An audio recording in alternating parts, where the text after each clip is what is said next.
Welcome back to Grip News 2M, your source for the latest updates in the world of soccer. I'm your host, and today we'll be discussing the recent disappointment of the United States men's national soccer team in the Gold Cup.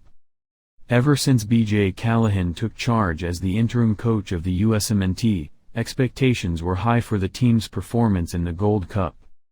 Their objective was to secure a fourth consecutive Concacaf trophy while giving opportunities to young and fringe players. However, the combination proved to be less than ideal.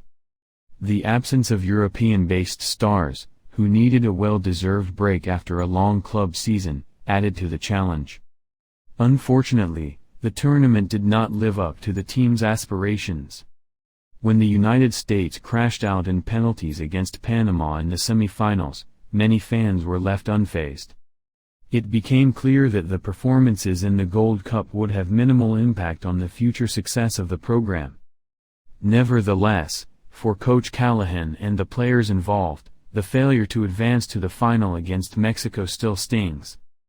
Despite the disappointment, Callahan remains optimistic, emphasizing the moments of adversity and the learning opportunities that will shape their preparation for the upcoming 2026 season.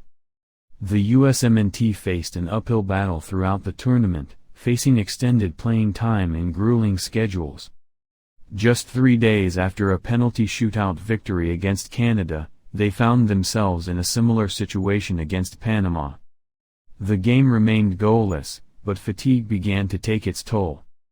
As extra time commenced, the U.S. defense faltered, leaving goalkeeper Matt Turner isolated and unable to rescue the team.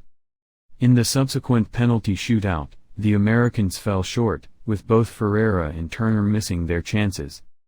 The toll of consecutive 120-minute matches took an emotional toll on the team.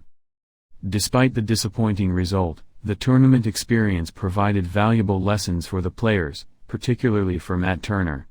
As the team reflects on their performance, they acknowledge the growth that occurred and the hunger instilled in the younger players. The opportunity to play alongside new faces and younger talents brought back a sense of joy for Turner. However, when assessing the overall performance, no U.S. player convincingly demonstrated their readiness for a larger role when the full squad becomes available. Striker Brandon Vasquez, despite scoring crucial goals as a substitute, struggled in his lone start against Panama. With other rising talents in the mix, his chances of climbing the depth chart seem slim.